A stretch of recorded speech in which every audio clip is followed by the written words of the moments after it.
보내는 선교. 우리 가는 선교, 보내는 선교를 합시다. 자, 시작. 가는 선교, 보내는 선교를 합시다.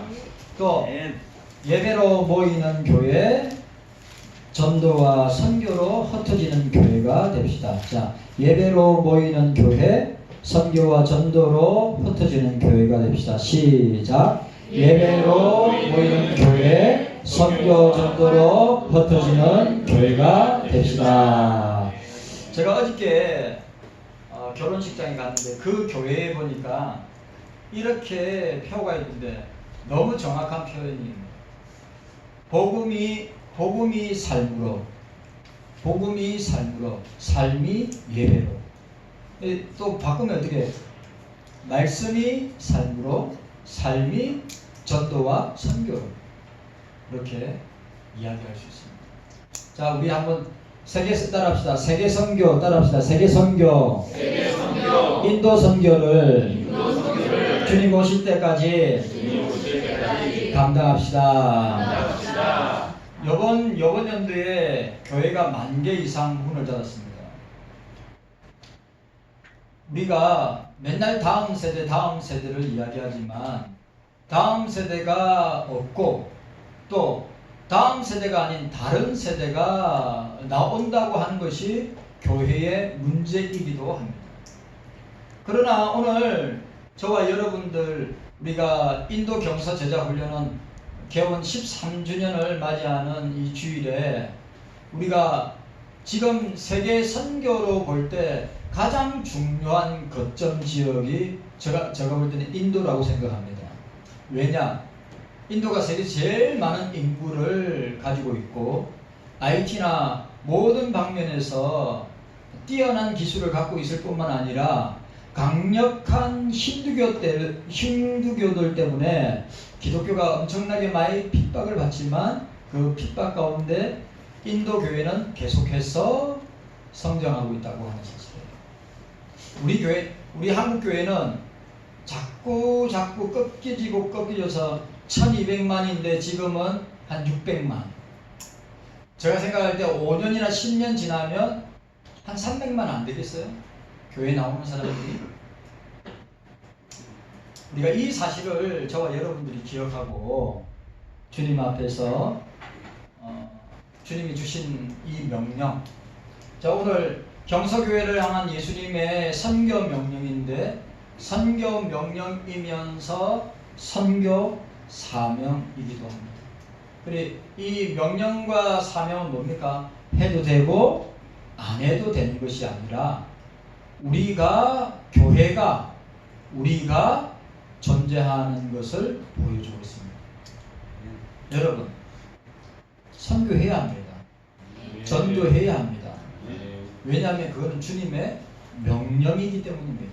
그런데 한국 교회는 전도하려고 하지 않고 선교하려고 하지 않고 교회 빗장을 걸어 잠기고 교회 안에서만 성도들끼리 교제하고 또 소비하고 그러니까 한국 교회가 가고 있다고 말하고 있는 것입니다.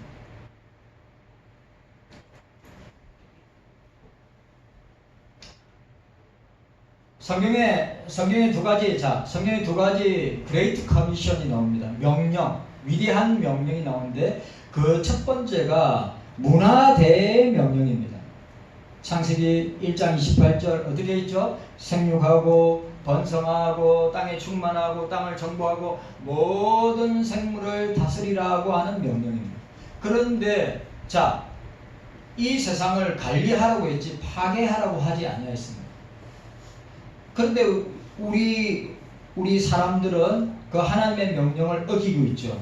왜? 지구를 계속 관리하고 보존하는 것이 아니라 파괴하고 있기 때문입니다. 그리고 우리에게 주어진 이 문화대명령, 저와 여러분들이 꼭 지켜야 된다고 하는 사실입니다.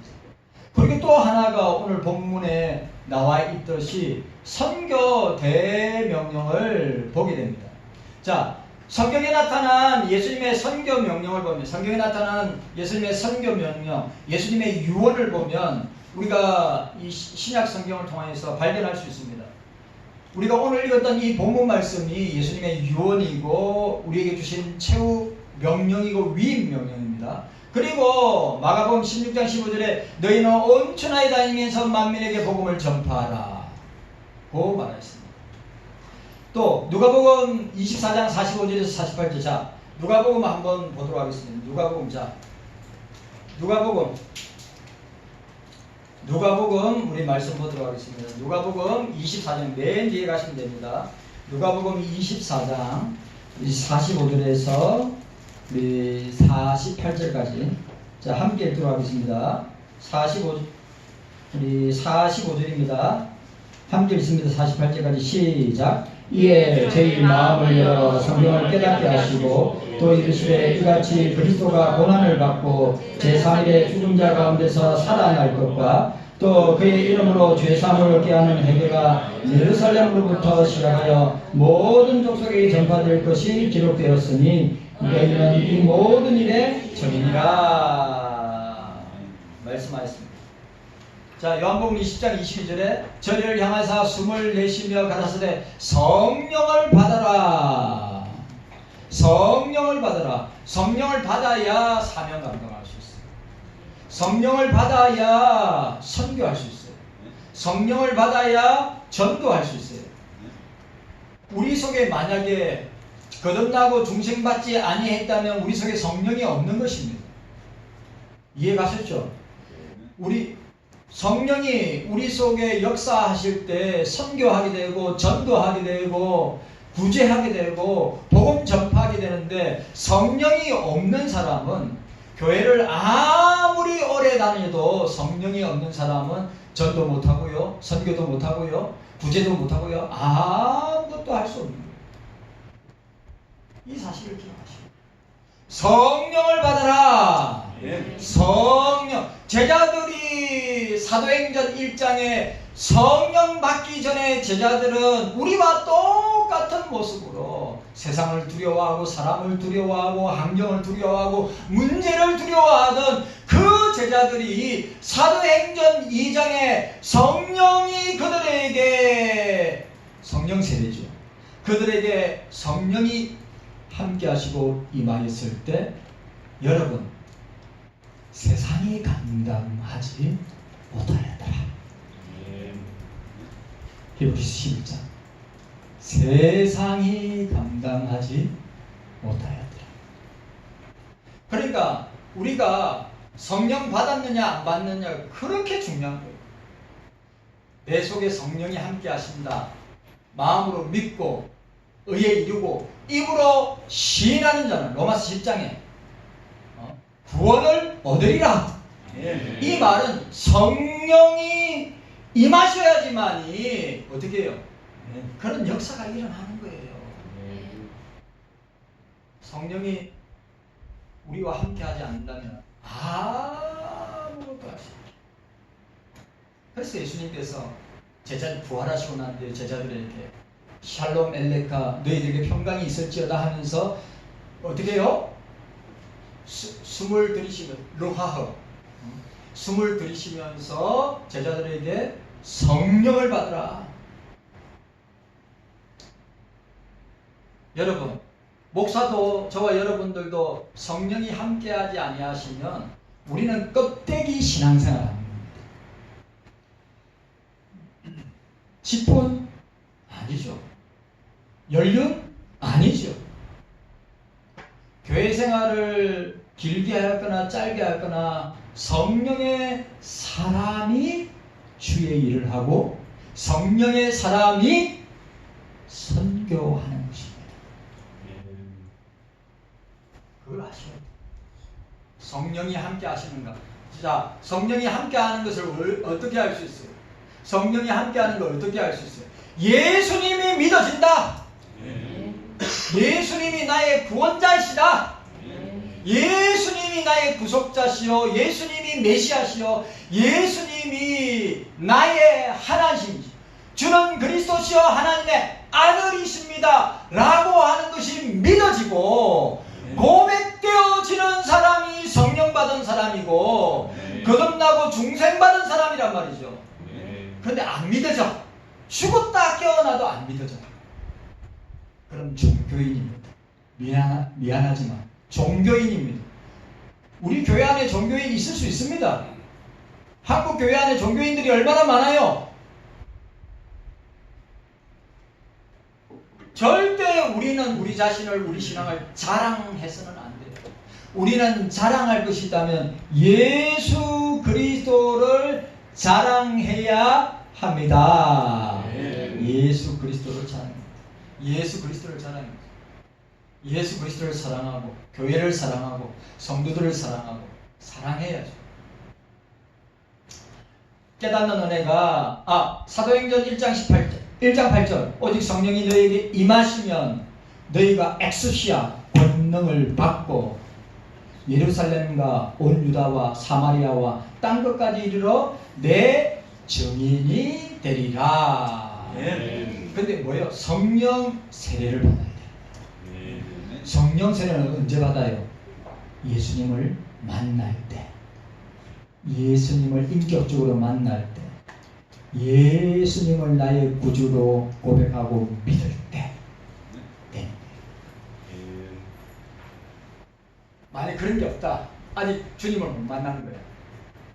내가 안 믿어진다, 죽었다 깨어나도 안 믿어진다, 거듭난 게 아니야, 성령 받은 게 아니야. 그게 걱정되죠. 자, 따라합시다. 예수 그리스도의 선교, 대위임 명령. 또 따라합시다. 경서교회의 사명. 여러분, 오늘 우리가 읽었던 이 본문은 뭡니까? 그리스도의 선교의 대위임 명령일 뿐만 아니라 사명이다. 해도 되고 안 해도 되는 것이 아니라 교회의 사명이고 그리스도인들의 사명이다.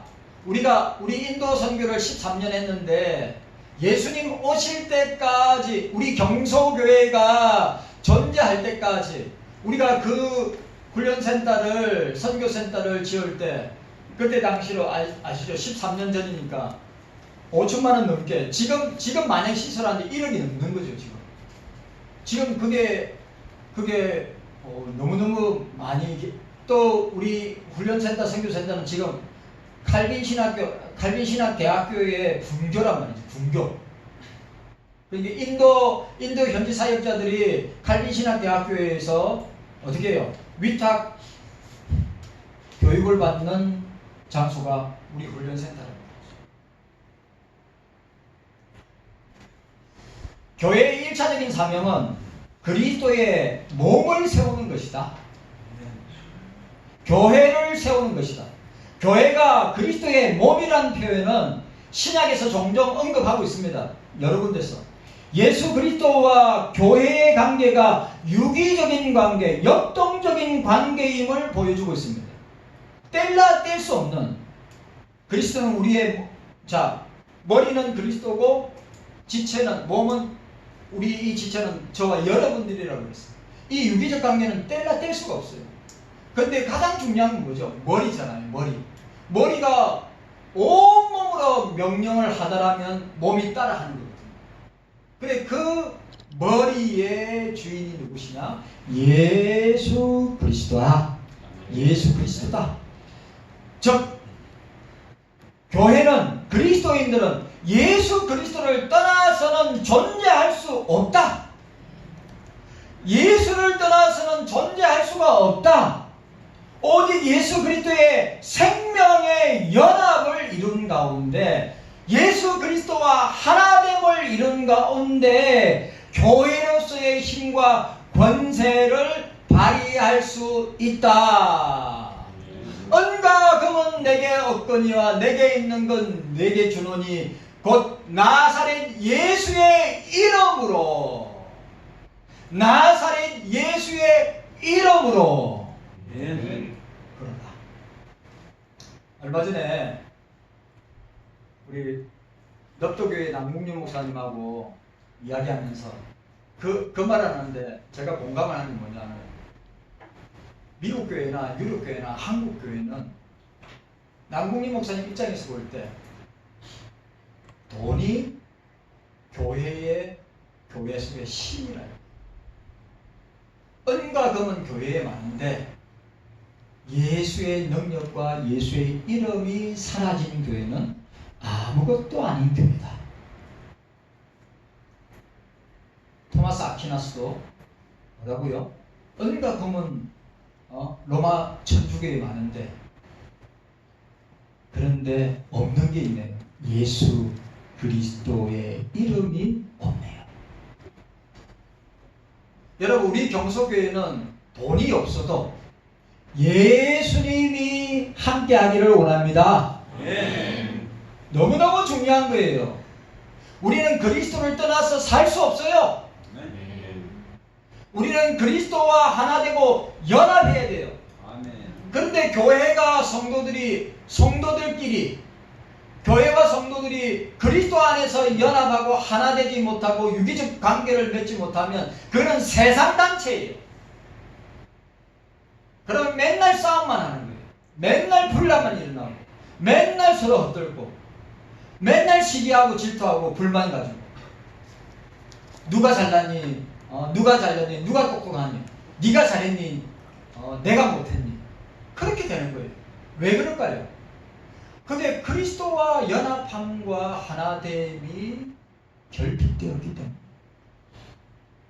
제발 여러분 남들을 평가하고 남들을 갖다가 평가하고 남들에 대해서 판단하지 마세요. 그런데 저와 여러분들이 이걸 얼마나 잘하는 줄 몰라요. 예? 저 사람 신앙은 어떻고 저 사람은 어떻고 아니잖아요. 그런데 얼마나 우리가 그걸 잘하는지 모릅니다. 진짜 이건 해계예요. 한국교회가 주님이 판단하지 말했잖아요. 정죄하지 말했잖아요. 그런데 한국교회는 늘 정죄하고 판단해. 자기가 하나님인 것처럼, 자기가 예수님인 것처럼, 자기가 뭔가 대단하고 뛰어나고 우월한 것처럼 그 신앙과 전통이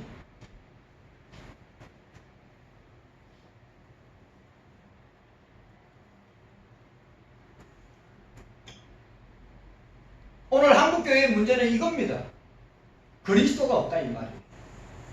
돈은 있는데 그리스도가 없다 이 말입니다. 교회 안에서 그리스도와 연합함과 하나됨과 유기적 관계를 이루지 못하니까 문제가 생기는 것입니다. 교회로서의 힘과 권세를 발휘할 수 있습니다. 그래야 힘과 권세를 발휘할 수 있습니다. 예수님의 선교 대의 명령은 이런 관계를 전제하고 주어진 것임을 기억해야 돼요. 그러니까 무슨 말이에요? 그리스도와 연합하지 않고 하나됨이 없는 선교는 아무런 능력이 없다 이 말입니다. 그리스도와 하나 되고 연합하고 성도들이 하나 되고 연합하고 그것도 성도들끼리가 아니라 그리스도 안에서예요. 그리스도 안에서. 근데 그걸 누가 파괴해요? 사단과 마귀가 파괴해요. 근데 그걸 분별할 수 있어요. 이 사단의 역사인지 성령의 역사인지 분별할 수 있어요. 그러면 분별 못하면 가정도 깨어지고 교회도 깨어지고 관계도 깨어지고 나라도 깨어지는 것입니다.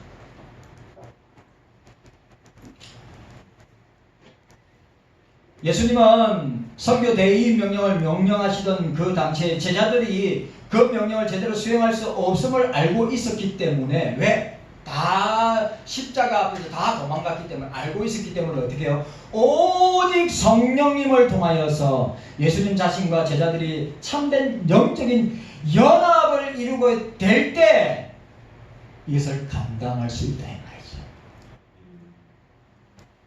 성령으로 하나 될 때 감당할 수 있다. 그래서 예수님은 성천하시기 직전에 제자들에게 오직 성령이 너희에게 임하시면 너희가 권능을 받고 예루살렘과 온 유다와 사마리아와 땅끝까지 이르러 내 증인이 되리라 최종적 말씀을 하신 것입니다.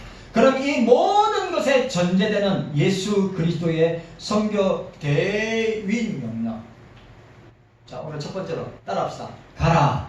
가라. 따라합시다. 가라. 가라. 가라고 말씀하고 있습니다. 이 가라고 하는 동사는 명령형 동사입니다. 여러분, 저와 여러분들은 가야 합니다. 마태복음 28장 19절에 그러므로 너희는 가서 라고 이야기하고 있습니다. 너희는 가서, 너희는 가라. 이 말은 이 세상 끝날까지 복음을 들고 전파하라고 하는 명령입니다. 가라. 세상을 향하여 가라. 가정을 향하여 가라. 직장을 향하여 가라. 학교를 향하여 가라. 삶의 현장으로 가라고 말하고 있습니다. 명령인 동시에 격려이기도 합니다. 모든 족속으로 가라고 했습니다. 나라와 방과 족속의 영역까지 나아가라.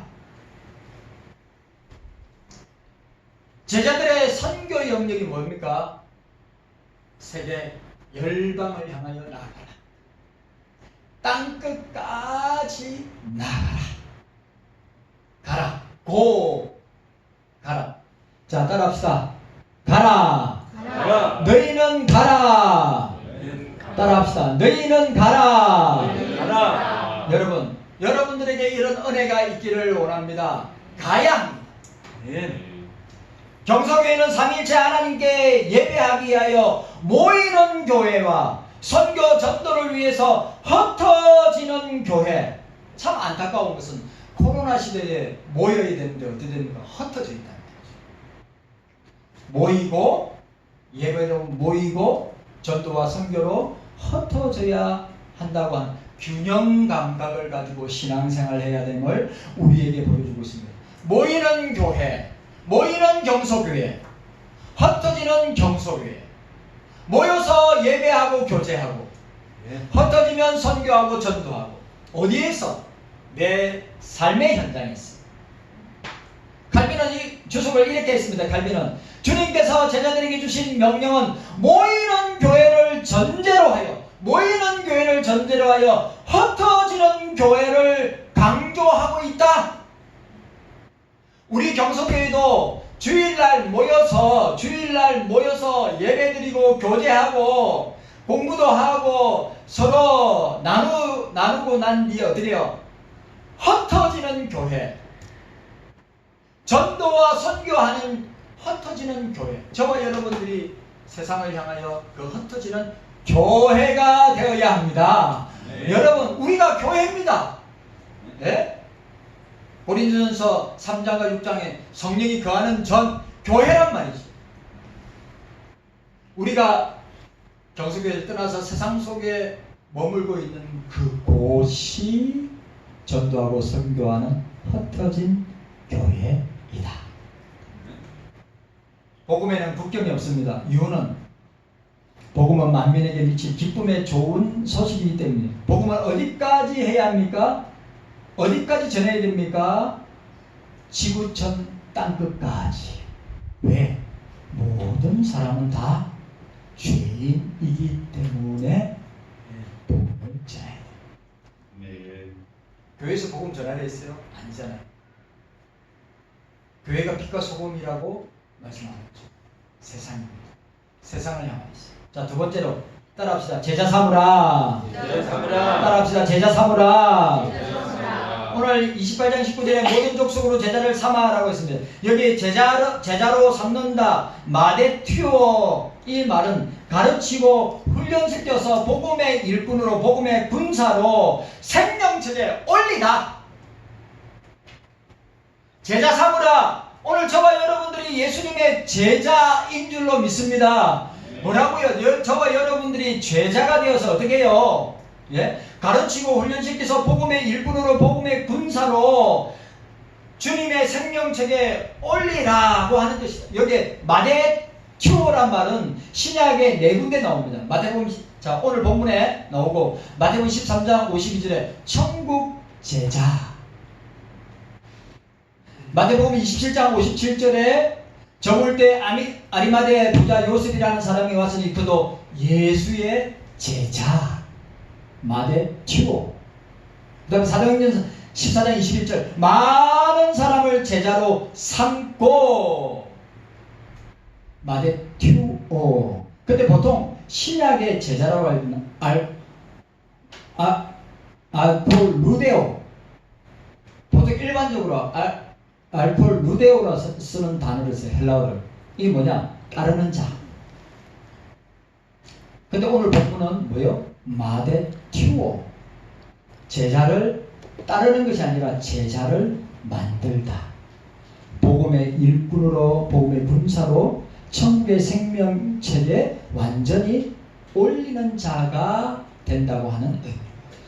오늘 저와 여러분들이 예수님의 생명책에 기록되어 있는 줄로 믿습니다. 아멘. 기록되어져 있어야 해요. 아멘. 생명책에 이름이 없으면 그 사람은 어떻게 되겠습니까? 성도대 생명책에 내 이름이 기록되어 있지 않는다. 그러면 우리는 지옥 백성이 돼요. 그래요. 오늘 우리 제자 삼으란 말은 천국 백성 삼으라. 오늘 저와 여러분들이 예수님의 제자가 되었으니까 여러분들도 예수 안 믿는 사람이든지 가족들이라든지 부모라든지 그 사람들 뭐예요? 예수님의 생명책에 이름을 올리는 제자를 만들라. 복음의 일꾼을 만들라. 복음의 군사로 만들라고 말하고 있는 것입니다. 천국 백성 삼으라. 오늘 여러분들에게 이런 은혜가 있기를 원합니다. 예수님의 상교 명령 고. 두 번째 make disciple. 제자를 삼으라. 제자를 만들어라. 네. 세 번째 세례를 따라합시다. 세례를 주라. 세례를 주라. 베프타이즈죠. 세례를 주라. 자, 오늘 제가 이야기하는 동사는 다 명령형 동사예요. 이거는 반드시 교회가 해야 되고, 이거는 저와 여러분들이 반드시 행해야 되는 것입니다.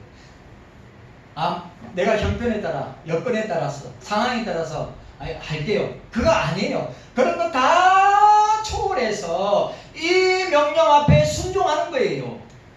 이 명령을 따라 순종하는 거예요. 오늘 아침에 예레미야서 우리가 30장, 31장, 32장 읽었는데 제가 어뢰되는 말씀 뭔지 아십니까? 여호와 하나님에게는 능치 못할 일이 없느니라. 여호와 하나님에게는 능치 못할 일이 없느니라. 너희들이 왜 망했느냐? 하나님의 말씀을 듣지 않고 청종하지 않고 그 하나님의 말씀에 순종하지 아니했기 때문에 너희들이 망하는 것이다. 우리가 반대로 생각하면 우리가 하나님 말씀에 순종하고 하나님 말씀을 청종하고 하나님 말씀을 듣고 지켜 행할 때 살아나는 역사가 있는 줄로 믿습니다. 아멘. 확실해야죠. 찬양대 고개 들어. 목사를 보세요. 내가 이거 요즘 잘 안 썼는데 중요합니다. 교회가 그리스도인들이 이 주님의 위대한 명령 앞에, 여러분 사람은 위대하지 않습니다. 사람은 죄인입니다. 사람은 죄인이에요. 우리 주님만이 위대하신 하나님이십니다. 그 하나님의 명령이 뭐라고요? 세례를 주라는 명령입니다. 자, 19절에 보시기 바랍니다. 19절에 아버지와 아들과 성령의 이름을 주고 세례를 주고 라고 했습니다. 여러분, 세례는 예수님을 그리스도로 고백하는 자가 예수님과 영적인 연합을 이루는 징표가 됩니다. 아주 중요한 말. 뭐요? 세례는 예수님을 그리스도로 고백하는 자가 예수님과 영적으로 연합하고 하나 되는 거란 말이죠. 세례가, 자, 따라합시다. 세례는 따라하세요. 세례는 예수 그리스도와 연합하고 하나 되는 정표이다. 아멘입니까? 아멘. 너무 중요한 거예요. 자, 우리가 성령 세례는, 여러분, 자, 물 세례와 성령 세례가 있어요. 물 세례는 내가 공적으로 공회 앞에 내가 예수 믿는 그리스도인임을 자녀임을 나타내는 거고 성령 세례는 뭡니까? 성령께서 나에게 임하셔서 예수를 구주로 고백할 때 성령이 임하셔서 나를 떠나지 않고 영원히 함께 하심이 성령 세례다. 중요해요, 중요하네요. 여러분 물 세례 받았다고 구원받은 사람 구원받아요? 아니에요. 물 세례 받았다고 구원받는 거 아니에요. 그거는 뭐예요? 성도와 교회 앞에 공회 앞에서 내가 예수 믿는 외형적인 표시가 물 세례지만 성령 세례는 뭡니까? 주님의 영이 내 속에 임하셔서 영원히 떠나지 않고 나와 함께 하신다. 그래야 그 사람이 참된 그리스도인이에요. 물세례 받았다고 다 구원받았거나 물세례 받았다고 다 성령세례 받은 거 아니란 말이죠. 근데 자기가 알아. 본인이 알아. 자, 여기 세례를 준단 말은 씻다, 잠그다, 모욕하다, 몰려. 예수님의 보혈로 예수님의 보혈로 씻다. 이 세례 준다는 말의 뜻에 예수님의 보혈로 씻는다, 예수님의 보혈로 잠긴다, 예수님의 보혈로 모욕한다. 이게 세례를 준다고 하는 의미를 말하고 있는 것이에요. 예수님의 보혈로 이 세례가 예수님의 보혈로 씻고 잠기고 모욕함으로 말미암아 어떻게 해요? 우리 죄가 사함받음으로 주님의 자녀가 되게 하신다. 이걸 다른 말로 성령으로 인친다. 성령으로 인친다. 성부와 성자와 성령의 이름으로 인을 친다. 도장을 찍는다. 사도 바울이 흔적, 스티그마, 주인의 이름을 불러 찢어가지고 이마에 아니면 어깨에 찍는 것. 우리는 예수 그리스도의 십자가로 인을 쳤다. 성령께서 십자가로 우리 머리. 자, 여러분 이마 보세요. 여러분들 이마 보세요. 십자가 있어요? 예수님의 인을 친 게 있어요? 없어요? 안 보여. 왜? 안 보여.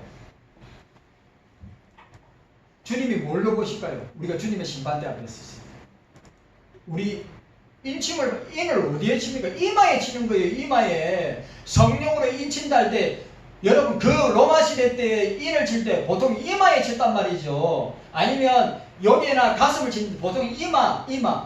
우리가 스티그마, 예수님의 흔적, 십자가의 흔적을 우리에게 인쳤다 할 적에 이마에. 그러면 우리가 영적으로 우리 이마에 예수님의 십자가의 인을 도장을 받았다. 주님 앞에서 나타나게 됩니다. 깨닫는 은혜가 저와 여러분들에게 있기를 바랍니다. 네 번째, 교훈하라. 자, 따라합시다. 교훈하라. 가르치라는 말이죠. 오늘 자 본문 보시기 바랍니다. 마태복음 28장 20절에 내가 너에게 분부한 모든 것을 가르쳐 지키게 하라. 여기 가르치다 이 말은 디다스코, 헬라어로 디다스코, 잘하게 하다, 성장시키다. 이 말은 뭡니까? 양육해야 되는 거예요. 자, 보세요. 가게 하고, 그 다음에 뭐죠? 제자 삼고, 세례를 주고, 그 다음에 내가 그리스도인이 됐으면, 예수님의 제자가 되시면 뭐 해야 돼요? 자라나야죠. 그래, 티칭, 교육하다, 교훈하다, 가르치다. 그러니까 우리가 요까지만, 예를 들어서 세례 주는 것까지만, 우리 경서교회도 교인들 세례 주는 것까지만 하면 안 돼요. 예수님의 명령을 따라 뭐 해야 됩니까? 교훈하고 가르치고 양육해야 성장하고 자라나고 믿음이 계속 올라가죠. 예수 그리스도의 장성한 믿음의 분량까지 자라나는데 세례만 먹고 교회에서는 아무것도 안 하고 공부나 성경 공부나 교육이나 양육이나 아무것도 안 받고 하면 그 믿음과 신앙이 자라지 않는다 이 말이에요. 자라야 돼. 자라야 돼. 예. 제발 젖 먹는 신앙이 아니라 단단한 음식을 먹는 신앙으로 자라야 돼요. 그래야 성숙해야, 저와 여러분들이 성숙해야 관계도 원만해지고, 주님과의 관계, 사람과의 관계도 원만한데, 보세요. 어린아이들이 싸움을 얼마나 잘해요. 예? 끼리끼리 모여있으면 얼마나 많이 다투고 싸워요. 그게 성숙하고 자라나지 못하기 때문에. 그런데 요즘은 뭐 애 어른이란 말이 있잖아요. 애 어른. 몸은 어른인데 생각이나 사고나 말이나 행동이 다 애 같다 이 말이죠. 신앙에도 마찬가지예요. 신앙에도 우리가 성숙해야죠. 예. 예? 좀 성숙한 모습이 있어야 되죠. 맨날 어린애들처럼 싸우고 다투고 분란 일으키고, 그게 어린아이 젖 먹는 신앙이랬는데, 사도 바울은 뭐예요? 단단한 음식을 먹는 그리스도의 장성한 믿음의 분량으로 자라가는 성숙한 신앙인이 되어야 한다. 예. 깨닫는 은혜가 저와 여러분들에게 있기를 바랍니다. 그리고 그 명령하고 난 뒤에 주님이 뭐라고 하셨어요? 이게 가장 중요한 기분입니다. 자, 뭐라고요? 고, 가라. make disciple. 제자를 만들라. 그 다음에 세례를 주라. 그 다음에 뭐라고요? 교육하고 양육하고 가르쳐 지키게 하라. 이 명령을, 이건 명령형 동사입니다. 해야 됩니다. 반드시 해야 됩니다. 그리고 우리에게 주신 선물이 뭐냐? 내가 세상 끝날까지 함께 할 것이다. 예. 이거보다 더 임마누엘이잖아요. 임마누엘. 이사야 7장에 아들을 낳을 것이 그 이름을 임마누엘이라 하라. 마태복음 1장 임마누엘로 우리와 함께 하시겠다고 하신 그 주님이 마태복음 28장에는 본인이, 당신 자신이 내가 세상 끝날까지 너희와 항상 함께 있으리라. 아멘. 깨닫는 은혜가 저와 여러분들에게 있기를 주의 이름으로 축원합니다. 네. 자, 제가 이제 설교 다 마쳤으니까 우리 이남재 선교사님 우리 이 기념주의를 맞이해서 설교 편지 보내주셨는데, 이걸 짧게 읽고 여러분들 함께 설교주를 위해서 기도해 주시길 바랍니다. 자, 주 안에서 사랑하는 목사님과 경소교회 성도 여러분께 주님의 이름으로 문안드립니다. 북인도 지역의 집중호우로 산간 지역에서 많은 인명과 재산 피해가 있었습니다. 저희 성도들 가운데도 두 가정의 집이 일부 무너지는 피해가 있었습니다. 무더운 여름과 우기를 통과하는 가운데 여러가지 우여곡절이 있었으나 하나님을 사랑하는 자, 곧 그 뜻대로 부르심을 입은 자들에게 모든 것이 합력하여 선을 이루느니라 라는 로마서의 말씀처럼 우리 가운데 역사하시는 하나님의 선한 역사에 함께 기도해 주시고, 헌신적인 사랑으로 섬겨주신 목사님과 경속의 모든 성도님께 진심으로 감사드립니다. 제자 훈련 지도자 세미나와 구속사 세미나, 저희 동역자들 가운데 7명이 지난 5월 29일부터 6월 6일까지 한국에 있었던 제자 훈련 지도자 세미나와 구속사 세미나에 참석하고 돌아왔습니다. 평택의 글로벌 제자 훈련 센터에 있었던 중소교회 목회자를 위한 제자훈련 지도자 세미나에 참석했던 저희 동역자들은 실제 훈련을 통하여 어떻게 제자를 양육해야 하는 것을 배우고 돌아와 인도교회 상황에 맞게 적용하여 제자훈련하고 있습니다. 이 훈련을 통하여 헌신적인 예수님의 제자들이 많이 나오기를 기대하고 있습니다. 한편 구속사 세미나를 통해서 하나님께서 지금도 당신의 백성을 통하여 구속 역사를 이루고 가고 계신다는 것을 깨닫고, 우리 모두가 하나님이 쓰시기에 합당한 사역자 되기를 소망하는 마음으로 각자의 교회에 맡겨진 양무리들을 섬기는 데 최선을 다하고 있습니다. 한국을 방문하는 동안에 저희 동역자들을 기쁨으로 맞아주시고 정성을 다해서 헌신적으로 사랑으로 섬겨주신 목사님과 성도님들에게 진심으로 감사드리고, 저희 인도 제자 교회들도 섬김을 받는 교회가 아니라 섬기는 교회가 될 수 있도록 기도해 주시기를 바랍니다. 단기 선교팀 여름 성경 캠프, 지난 7월 17일과 22일에 한 주간 동안 서울의 D교회 청년 단기 선교팀이 제자교회를 방문하였습니다. 제자교회 가운데 델리경교에 있는 5교회를 방문하여 어린이 성경 캠프를 통하여 아이들에게 하나님의 말씀과 특별활동, 그리고 한국에서 준비해온 선물들을 나눔으로써 아이들에게 큰 기쁨을 주었습니다. 습하고 더운 날씨에도 불구하고 땀으로 옷이 흠뻑 젖어도 열정을 다하여 어린이들을 사랑으로 섬겨준 단기 팀원들에게 감사드립니다. 수요일 저녁에는 티그리 제작교회에서 어른들과 함께 예배를 드리며 한국의 아름다운 부채춤을 선보이며 많은 박수갈채를 받았습니다. 자, 그 다음에 노이다 5 제작교회 재건축 완공. 우기만 되면 집중호우로 어려움을 겪고 있던 노이다 5 제작교회 재건축 공사가 완공되었습니다. 처음에는 단층으로 보수공사만 하려고 했는데 공사하면서 3층으로 올리게 되었습니다. 처음 예상보다 더 많은 재정이 필요했기 때문에 공사 중간에 어려움이 있었지만 성도들의 헌신과 특별 헌금을 보내주신 분들로 도움으로 공사를 마쳤습니다. 지난 6월 11일에 전 교인이 감사 예배를 드렸습니다. 이거는 진짜 가슴 아픈 소식인데 란지트 바보 전도사님의 소천, 필시 제자교회를 섬기던 란지트 바보 전도사님이 지난 8월 10일 날 고혈압으로 갑자기 하나님 아버지의 부르심을 받았습니다. 평소에도 혈압이 높아서 자주 머리가 아프다고 했는데 그날은 집에 갑자기 쓰러져 사모님이 급하게 병원으로 옮겼으나 끝내 의식을 찾지 못하고 37세의 젊은 나이로 너무나 일찍 가족과 성도들을 두고 떠났습니다.